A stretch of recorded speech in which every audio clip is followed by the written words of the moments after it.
He's inside, smart man, congressman. Are you seeing more Democrats start to speak out against Biden's border policies? Yeah, this is something that I've seen around the country. You have Democrats, you have independents who are wondering why Joe Biden has prioritized Ukraine's border. He has prioritized the radical Green New Deal agenda, but he leaves our country wide open. He's left poor families, minority families at the danger of these migrant groups that have just stormed so many cities in America. And they're flummoxed, they're apoplectic, they're mad, and I think they're going to take it out on Joe Biden. But it's a bigger issue than that. You have somebody in the White House right now whose only desire was to ever have the presidency, but no desire to fight for this country. America's seen enough of it. Yeah, Congressman, speaking about the border, you had the Supreme Court ruling yesterday where they sided with the Biden administration over the sovereignty of the state of Texas when they're trying to secure the border. What do you make of that decision? What I make of it is two things. One, yet again, John Roberts has let us down. He's let us down once again, and unfortunately, Amy Coney Barrett joined him.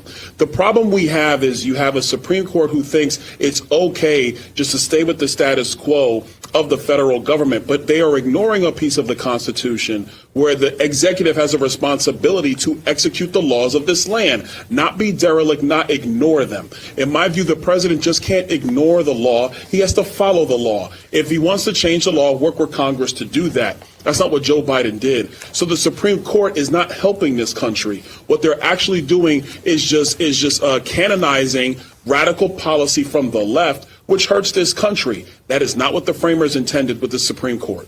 Yeah, I have to ask you, Congressman, just about the bill that is going on, the amnesty bill right now that they're talking about in the Senate. It was, Senator Schumer, Senator Lankford. What do you see happening with that, and what will Congress do to be able to secure the border?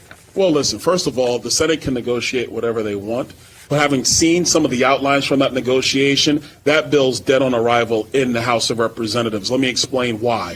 They want to canonize 5,000 people being able to come in per day. 5,000 per day is a catastrophe. That's about 150,000 people a month, about 1.8 million people per year. That's terrible. Jay Johnson, who worked under Barack Obama, said that if you have 1,000 entrants per day, you have a crisis. The Senate deal allows for 5,000 per day before any emergency procedures kick in. Just based on that alone, it's a terrible deal. So the Senate can pass what they want.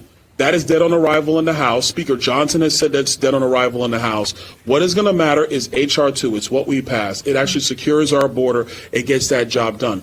Appreciate You're your doing honesty. a great job fighting every single day for our country. No problem at all. Thanks, guys. I appreciate it. There you are. Good to see you, Congressman.